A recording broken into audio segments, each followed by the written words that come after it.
ఈరోజు నేనైతే night fishing అయితే వెళ్ళాను. నాతో పాటు మీరు కూడా వచ్చాను చూడడానికి.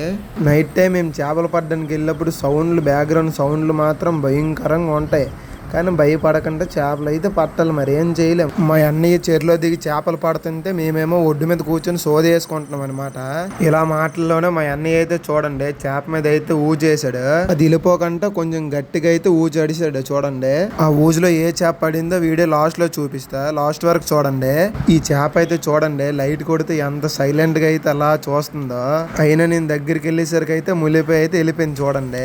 వీడు చూడండి ఎంత స్పీడ్ గా పరిగెట్టుకుని వెళ్తున్నాడు, ఎక్కడికో కాదు. మా అన్నయ్యకి అయితే ఇంకో చేప అయితే పడింది, పరిగెట్టుకుని వెళ్తున్నాడు చూడండి. అప్పటికే మా అన్నయ్య అయితే ఒడ్డుకైతే ఇసిరేసాడు చేప అయితే చూడండి. ఆ ఊజులో పడిన చేప అయితే ఇదేని లాస్ట్ లో చూపిస్తాను అన్నాను కదా, ఇదిగో ఈ చేప అనమాట. అది ఎంత ఉంటుందో కామెంట్ చేయండి.